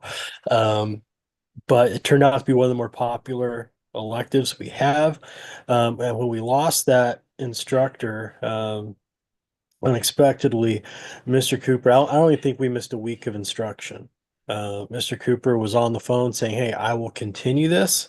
I'll be at the school every Friday morning and do this with your students. So we have a teacher of record who's in there supervising, and Mr. Cooper has been there every Friday faithfully teaching that class and sort of walking those kids through the motions. And so nothing but gratitude for him for that. So I just wanted to echo that. As far as the board, my report, I'll just sort of let that stand on its own. Do want to add a couple of things. Aaron mentioned we are sort of reviewing our PBIS and sort of going back and kind of going back to the basics, reviewing everything from the start with our staff on what PBIS looks like and what we want to see consistently in every part of the school, not just the classrooms, but what are we seeing in the hallways, what are we seeing in the cafeteria, so that and at recess, so that there's consistency across the board with how we're handling different situations. Sort of hand in hand with that, we are also reviewing what's referred to as CPI training with our entire district staff at both schools, and not only that, but transportation, kitchen staff, really everybody who comes into contact with kids who could be dysregulated at the time that they're interacting with those kids. What that training is doing, for the most part, the training that everybody's getting is verbal de-escalation. You know, how do we interact with the kid that's going to help de-escalate the situation, get them back on track with their day, and make it a positive interaction rather than negative and punitive. There will be a select group that continues on with that training to where if the verbal de-escalation doesn't work and there is an imminent threat to the student or others, that certain specific staff are going to be trained on holds and how to carry those out in a way that's legal, obviously, and protects both staff and students. So we have that going on as well. Very happy to report that as of Monday, February 3rd, we will be back to full day kindergarten. That is not something that we pulled the trigger on when I filled out my board report. But we've been had some great experiences the last couple of weeks. We have brought the kindergarten in both classes together on Fridays to sort of start to see what that would look like. Have we learned the social skills? Have we learned the emotional regulation skills to sort of have that large group all together? It's gone very well. And Ms. Fleming and the rest of the staff are absolutely excited to have that group all together, day in and day out. It's a great thing because when we went to half day, my biggest hesitation was I felt like we were kicking the can down the road because these kids are going to be in first grade together. There's no way to split them up for that. There's no half day first grade. And so the fact that we feel like we're very confident that that's going to work and that they're going to get that exposure and get into that routine of being in the school all day together and going through the school day routines as a group is a huge plus, and is going to serve us well going into next year. So those were the things that were not on my board report that I just wanted to sort of supplement with. And with that, I will leave it to you. I will say also something else I didn't mention on the board report. I mentioned we'll have some data next month. State testing is already looming. So we're already getting ready for state testing windows to open up. So it's hard to believe, but we'll actually be getting that process started here in our district again soon as well. So that's all I have. Well, thank you. I'm very excited to hear that the kindergarten is going back to full day. The angel smiling, it looks like she's happy too. And I see Bob giving a thumbs up. That's a biggie. In a lot of ways. It's a biggie for our kids to be there for a full day and get the full benefit of what we have to offer in kindergarten. It gives Ms. Fleming a chance to get all of her students there, guaranteeing the instruction is the same, not breaking up the day and then teach twice.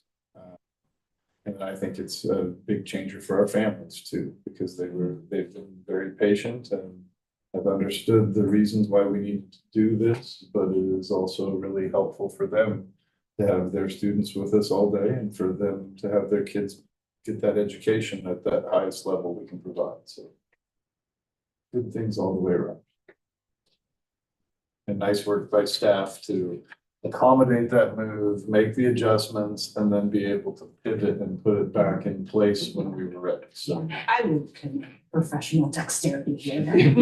yes, This was a surprise. I think everybody was graceful, well, challenges with grace. yes, that's what we do. That's what life is. It's nothing but challenges and how we handle them and make things work at every turn. That's where we make progress. So I'm hearing that teacher may need some snack pantry for extra kids at long days. We have our Rotary Club to thank. They fully stock us with lots of snacks. K through 12. I'm seeing nodding from students over there. They must be taking advantage of some of those snacks. But we do at both schools. So yeah, I would imagine they're going to go to a few more in kindergarten than elsewhere. They will be hungry. Okay, I'm gonna move forward with the transportation report is already in our packet. Feel better, Mr. Brown? Yeah, Thank you. Yeah. thank you, Corinne, for putting us Later. back to that. Don't forget that. The technology report, Jared, do you have anything you wanted to add, or did you want your report to stand for itself? I do have a few things to add. So I've got the equipment in for our point-to-point expansion so that we can get all of our network and everything down to the field. So that'll be getting put up probably this next week, and then I'll test all the equipment, and then I'll order the outside access point, which is a high grade small business access point that is just below the requirement for like an FCC license, basically a stadium access point, so we can push signal back towards the building. So when you walk out of the building and you have like a device that's connected to our Wi-Fi, you should be able to walk down across the field and not lose signal. So that way it'll just be a giant network. So I'm hoping to have all of that in place by the end of February, equipment and all, everything up, configured, ready to go. And then I was just talking to Mr. Miller this morning. We're in the early stages of Ben Stallard, myself, and Darren Steers are all working on getting new scoreboards for all the sports stuff. So we're looking at getting a scoreboard for the soccer field. And then we're also looking at replacing the scoreboards in the gym, which would also come with new shot clocks. So we're in the early stages of that. I've moved things around in the technology budget and whatnot where we can pull that stuff from the technology budget because I knew I was going to have a child in less time this year. I did not plan any large projects, but because of how the budget is built, I had project money. So we're going to put that project money towards improving those things that haven't been improved in a long time. So I think it's well overdue, and Mr. Miller agreed with us. So we're in the early stages of that. Right now, it's looking pretty good. We have some early designs and stuff that we're already looking at, and we're pretty happy with them. So I'm also going to be looking at the sign that's down here. We're not very happy with how it's turned out. We're also not very happy with how bright it is at night. So I'm contacting a company to come down and give us a quote, a local company to come down, take a look and get us exactly what we want so we can manage it from up here in the building rather than going down there to manage it.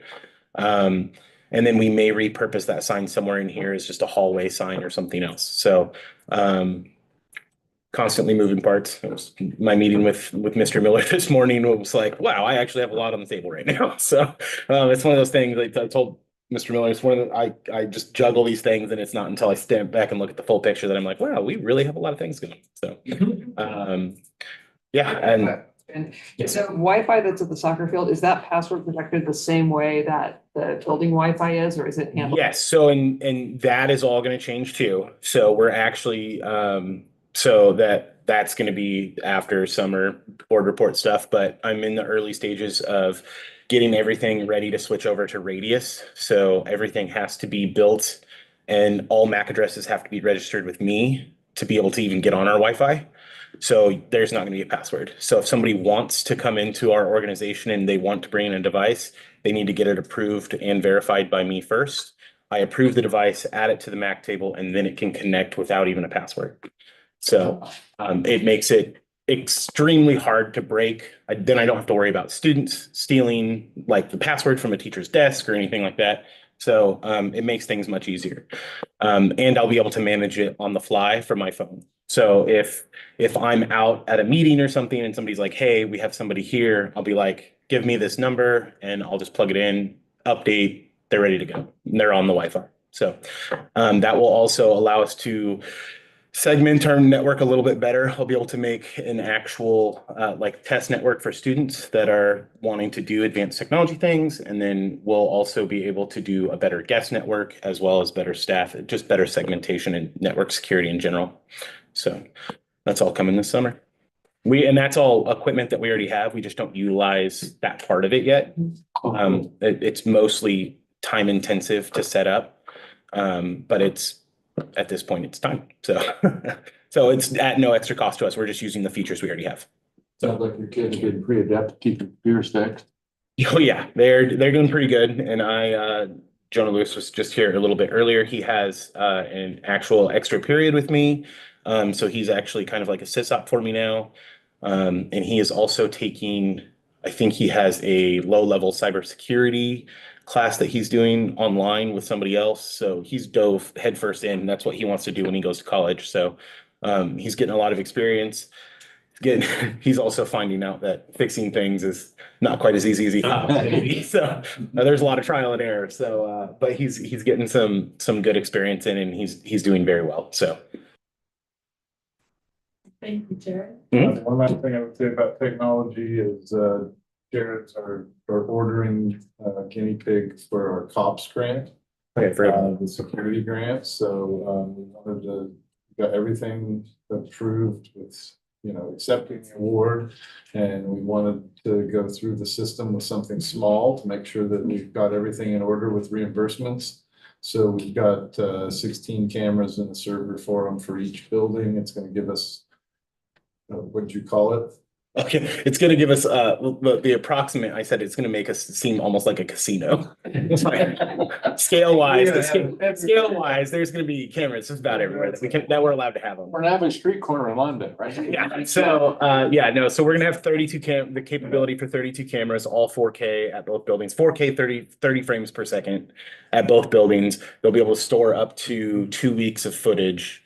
So it's a pretty substantial upgrade from what we currently have. So we'll also be keeping our existing cameras, which are already 4K 30 frames per second. The new ones have some kind of new motion detection thing too, where if you do like the AI, if you turn on the AI, it'll do facial recognition if you upload your staff photos, but I don't think I'm doing that. That weirds me out. Yeah, that weirds me out. I don't think I'm using that. So I already know everybody, so. Yeah, I have more to share with you next month, hopefully on COPS grant, how that's moving forward. But I want to make sure I share that as technology. COPS or COP? COPS, community, something police. Okay, It's a Department of Justice COPS grant. got it. Okay. And we are part of the School Violence Protection Program, SVPP. I do know that one. Gotcha. Hey. Thank you, Jared. Mhm. And then we have the financial report also in there. And Tara is not here to answer any questions. If you had some, I could try and answer them. We have a discussion about in the future with the financial report. Tara's going to work to get you some written notes about some of the highlights and start educating you about percentages of like different accounts that are going down.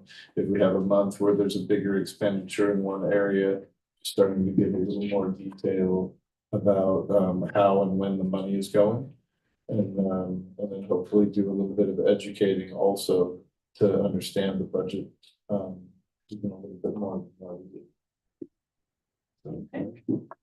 1.7, but higher than what last time? That's one of the things we're working on, is to try and get that number to an exact point. And it still seems high to me. I know that the adjustment has not been made for our half-day kindergarten piece. But we also have, as Jared said, when when we have trouble with hiring, or we have something happen with staff and we have somebody experienced leave and somebody with less experience comes in, all those things add up to put money back in the budget, or at least not take it away. Yeah, so. But I want us to get to the point where, you know, it looks really nice to have that much money. But if that's really the number, it's too much. We need to be spending more to meet our kids' needs. It can't be too low so that we lose solvency and sustainability, but there's a happy medium there, and I don't think we're there yet, but I want to make it clear because I don't want to make a mistake and go the wrong way. I'd rather the mistake be we have too much money than not enough, right? Yep. Nobody ever got fired, but it's certainly.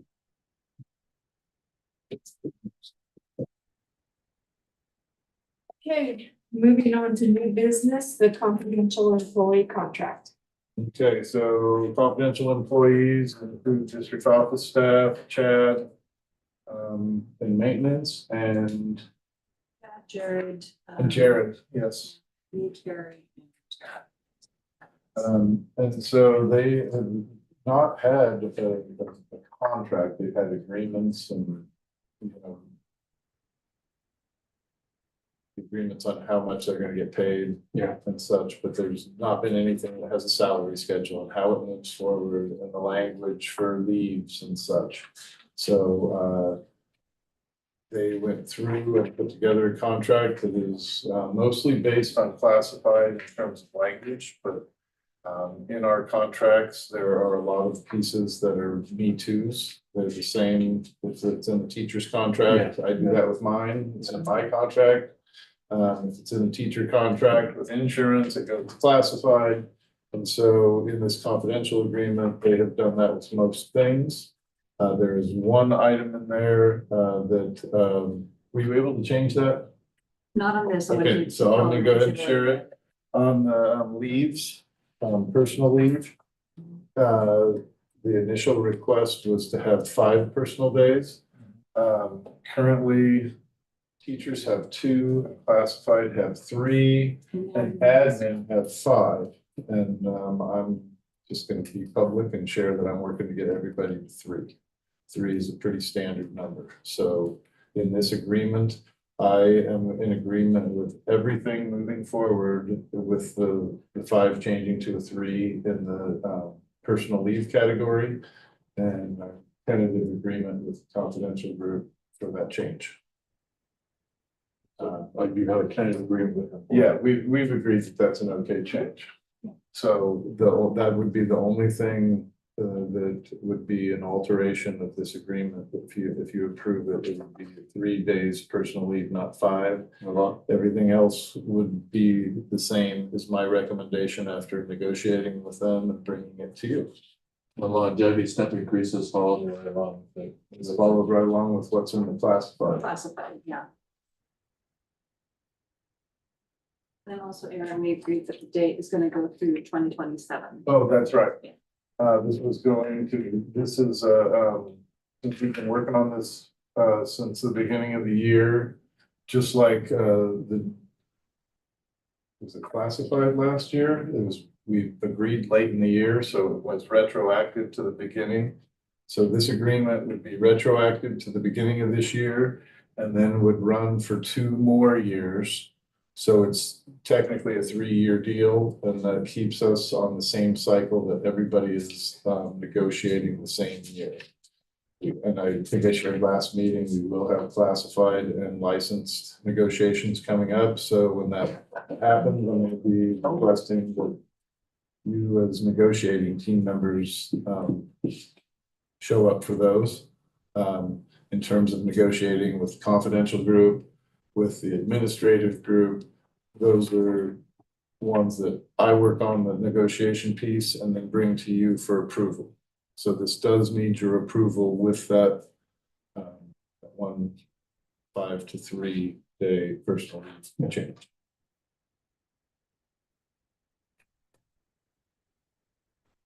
So I did have a question, and it has to do with the bereavement leave. So the bereavement leave is a paid leave and up and above like sick leave and all of that. Okay, and then, the funeral leave, is that 2 more days in addition to the 5 days that is being paid? Yes. Paying for 5 days of bereavement, and then we're paying 2 more days for funeral. That's what it says, and that's in the. That's in the classified policies as well, yeah. The only thing different, that we've been going primarily by the classified contract for 10 years that I've been here. The only thing that's different, the personal leave, we currently get 3 days, we thought we'll ask for 5, but Aaron says 3, that's totally fine. And longevity steps, that's something that we didn't have, but the classified has, so we added that in. But bereavement and funeral, that's what the other 2 groups get currently. That's what we've been getting, we're just putting it in writing. Wrong with the line class. Trying really hard. Yeah, I'm not arguing with it, I'm That's just, fine. I'm clarifying that I want to make sure that what I'm reading is, and understanding is what it is. But in contracts and negotiations, I'm trying really hard to get things consistent. So we, To make the motion go. That with the, so that the price becomes free for the person. That would be my request, yes. I move that we accept the contract here for the confidential, non-represented staff. As is that presented this evening here, with the exception of personal leave being 3 days as opposed to 5 as it's written.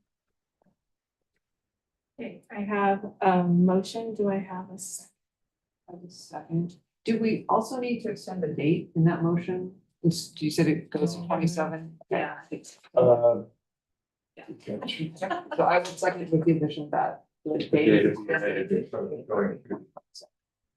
Okay, so I have a motion and a second that we are approving the confidential non-represented staff memorandum of agreement with the change that the gotta find the place where it's at. The personal leave day is 3 days, not 5 days, and we're extending the date to 2027. Is there any more discussion, any more questions? Okay, all those in favor, please raise your hand. It's unanimous. There goes somebody 1.7. Yep.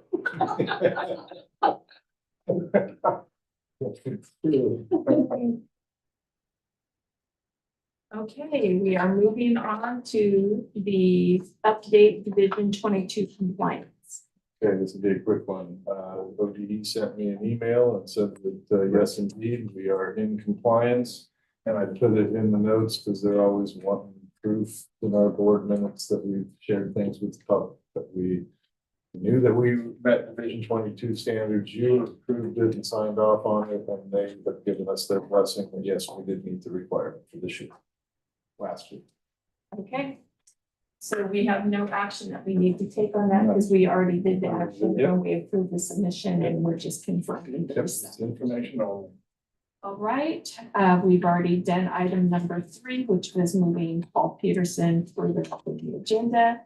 And so we are now looking at the approval of the 2025-2026 budget. So I believe in the packet you have the proposed budget calendar. Yes, you do. It lists the dates for all of our meetings and potential meetings. And we are much more on track to hit that and not have any glitches with timing this year. So that is our proposed schedule. I will make a motion that we approve the budget calendar for 25-26 as presented. Okay, I have a motion. Do I have a second? Okay. I don't know whether you want to write Corinne or Bob. They both Oh. spoke, so. I'll defer to Corinne. Right there. Okay, so I have a motion with a second to accept and approve the 2025-2026 budget calendar. And is there any discussion? My only question is, we have the meetings at 5:30, which I think that's great if we can get to a board meeting better before than after. Is that enough time? I don't really remember from last year how long discussions were for the budget meeting. That would give us a half an hour.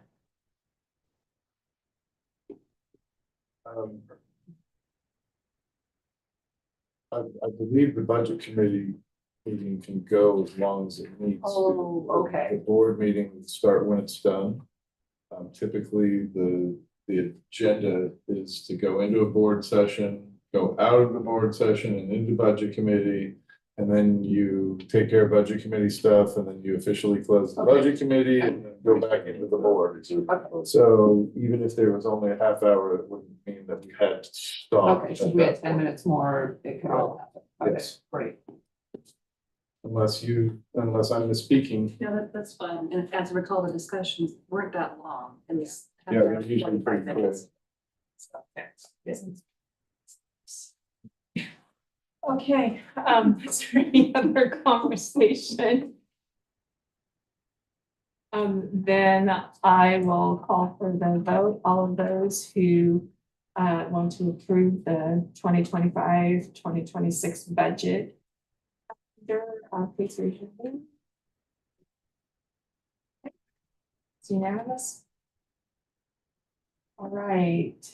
Review open budget committee vacancies. Okay, so I think we have 2 open positions. The goal is to, all of you as board members are on the budget committee, and the goal is to have a community member that matches each one, correct? Right. Right now you have a quorum. You only need 3, but it's ideal to have 2 more. And last year what we did is we put an ad out in the paper and we got people responding. So if you approve, putting it out there, we'll open up those 2 budget committee positions and see if we can't get a full team.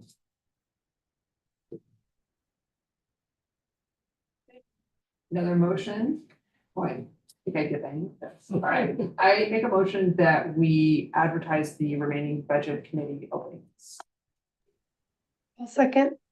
Okay, I have a second. So is there any discussion? Just need 2, right? Yes. What happens if we only get 1? Can you tell me who we have?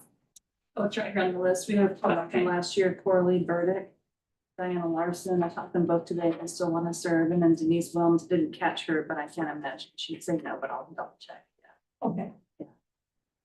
I'm sorry, Bob, what was yours? If we only get 1, then we would just have 1 and we would be short. We would still have enough people on the committee to be able to have a quorum.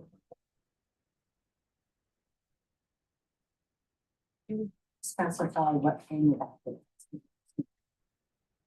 No. It's on the back. Okay, so I have the motion, I have the second, we've had discussion. All of those who approve Stephanie putting out the advertisement for our open budget committee vacancies, please raise your hand. It's unanimous.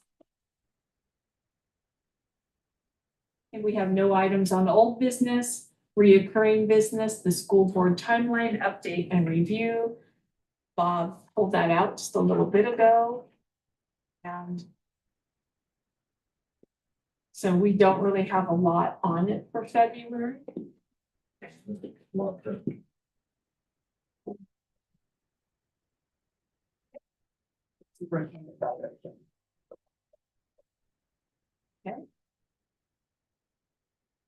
In February? That's what it Oh says. my goodness, this year is going too fast. Well, it's a check-in, so maybe we choose to not do that because you've got the evaluation. Yeah.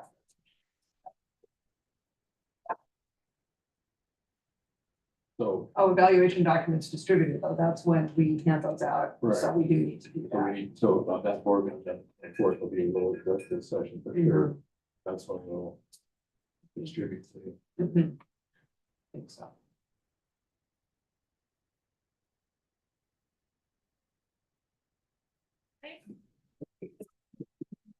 And the OSBA self-assessment. We have already talked about the follow-up for that with Stephanie contacting each board member individually to be able to coordinate and settle on a date where we will have a workshop and follow up. So I have a question on that. If I remember what Janet told us, that's something that she could either help facilitate for us, that discussion of monitoring plan and follow up, or we could do it on our own. So if Stephanie's gonna schedule, we should probably think about whether we want to try to coordinate with Janet on that, or if we don't want to add in that complication. That was an additional. Would be another, I believe it would be, yeah, training. That's great. But Yeah, I appreciate her help.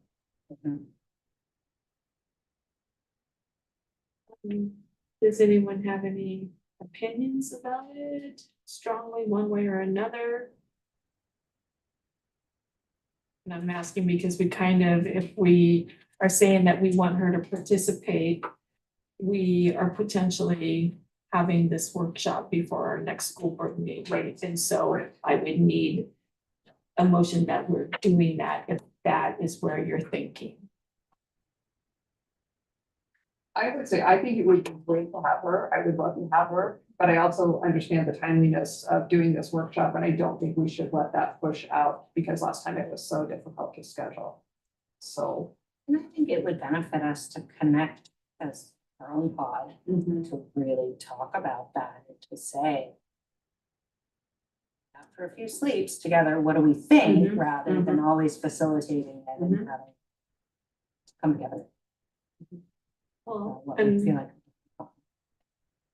I'm also thinking it doesn't have to be a one or the other. Because we have these other things on the agenda during this meeting, if we just talked about it amongst ourselves. But at that time, we might decide that we do want a little bit more input or facilitation. And then we could, at that time, since it is a public meeting, decide to schedule an additional workshop that she would help facilitate. So to me, it doesn't have to be either we do or we don't. Yeah, I think that's good too. What are you thinking, Joe? I forgot to look at the screen when I was talking to see whether you looked like you were nodding or you were like, absolutely not. No, I agree. I think we could just schedule this first one because we're on a time crunch, you know, without worrying about her schedule at this point. And then at that point, if we feel like we need to include her, we could schedule another one. Okay. Then, I'm still thinking I need a motion on what we're going to do. In regards that someone would make the motion that we are going to initially discuss it at the workshop as we discussed earlier during the meeting. Or whatever decision you guys, I'm trying not to put the words in your mouth, but yeah. Did you have it correct? No, I'm. Let me flatter a little and then I'll try and see if you're hearing what I'm hearing too, that our workshop should include the 3 points of interest being the long-range planning bond, strategic plan, and our self-assessment without including an OSBA professional at that time. But to have that discussion to see what direction we hope to go from. I didn't say I'd make a motion, but. Does that cover sounds it good to all? me. Yeah, yeah. That we're gonna include that we will include in this workshop a portion of time which we will discuss amongst ourselves our thoughts, impressions about what is suggested here, what steps we might want to take, and whether or not we want to Direct. Yeah.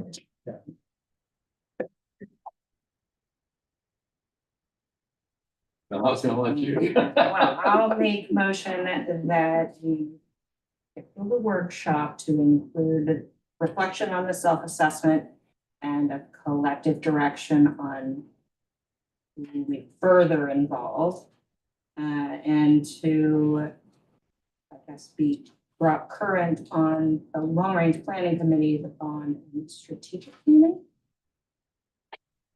Okay. Okay, that's the motion.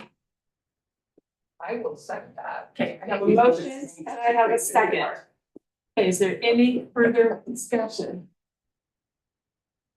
Part of that discussion will be to decide whether or not we want to include Janet in another thing. Yeah. Okay, so this is the motion that we're voting on. We are scheduling a workshop that will include discussing the bond, reviewing the strategic plan, and following up the OSBA self-assessment. And during that workshop, we will further discuss whether we want to take further action of having another person facilitate the OSBA self-assessment. All those in favor, please raise your hand. It's unanimous. Okay, we have gone through our agenda.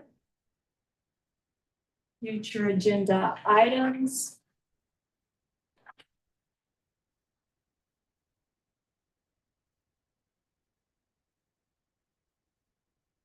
I think for next time, then we need to be able to distribute the superintendent evaluation documents that we fill out and bring back in March. Is that how I read the calendar? That's what my understanding is.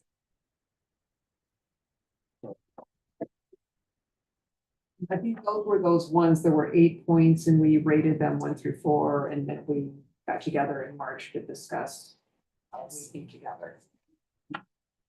Are you also wanting to have the executive session where we meet with Erin again about the superintendent evaluation and do a check-in? It took us long enough the last time that we just did it in December. I feel like we're pretty current on that, and then we're going to hopefully have this workshop where we hear more about the strategic plan and talk about monitoring, and so I don't feel like I need that at this point. I see head nodding, I see head Well, nodding. we got the plan is the single plan, we have to look at it, so we know what we said we're gonna do, we know what he's planning to do about it. I don't need a lot more patching out of that, just a quick check and get the documents distributed, we're supposed to get. Here, just go. Okay, I just want to make sure that I'm clear when I hear you say a quick check. What are you defining as happening in that quick check? Because if we're discussing Erin, it has to be an executive session. Any last questions or explanation we want to have? Intentions, how we're going to work on the goal, like this. I'm pretty happy with it right now, but So that sounds like a short executive session at the end of that. we already have 2 executives. Well, we just talked about having another. No, we talked about having a workshop. There will very likely be a short executive session in February, regardless of your decision on my evaluation, because March is our drop dead renewal time for licensed staff, so we'll be sharing any thing that would be coming Okay. up at that meeting in February, so that if you had any discussion or needed more information, you'd have time to get it before the Okay. renewal date in March. And so the executive session for that is which of those, there's like 5 things that we can call the executive session for, which item is that? That's personnel, isn't it? Employment staff.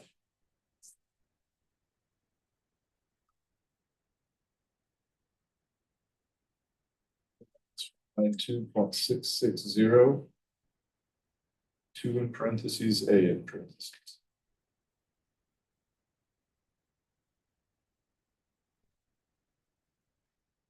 Yes, really, but Okay, so if it's employment of staff, that covers us if we do talk. That you.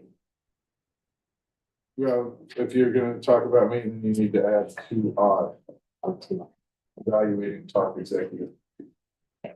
And see, and that's why I'm really trying to make sure I'm clarifying, because it's all of this public meeting law that I had to take. Well, you can go ahead and put both in, and if you choose not to have that discussion with me, just don't have it. That way it's there in case you decide to.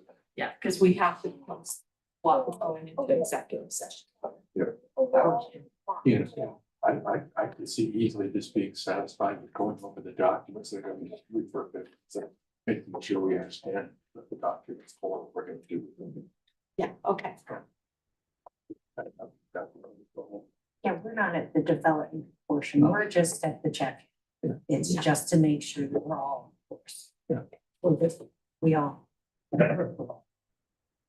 Yeah, we just need to make sure that if we were just having questions about what it was, we can do that without going into executive. But as soon as anyone says anything that has any personal nature,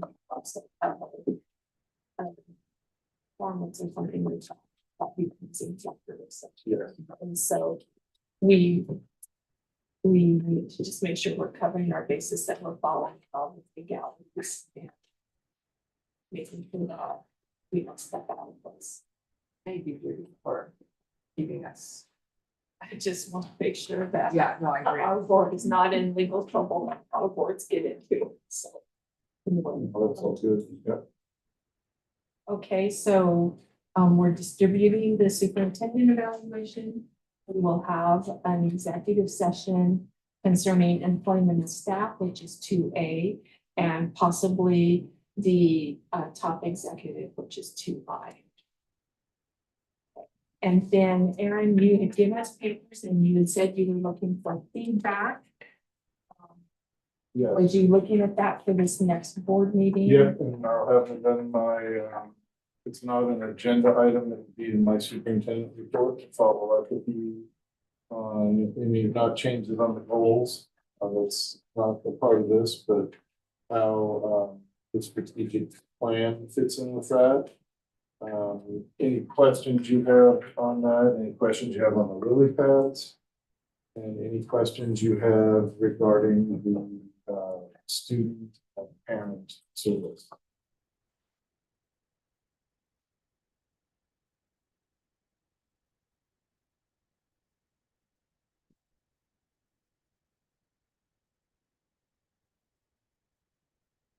Okay, is there anything else that you want on the agenda?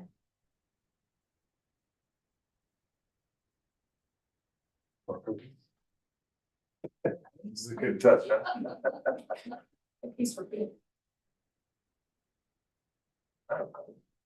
Okay. Yeah. Okay, then having nothing else. Agenda, it's another building. I'm ready to adjourn the meeting if someone else is ready and wants to. I'll make a motion to end the meeting. All right, I have a motion in the meeting. Do I have a second? Bob seconds. Is there any discussion? Hearing no discussion. All those who are in favor, please raise your hand. Okay, it's unanimous. Meeting adjourned.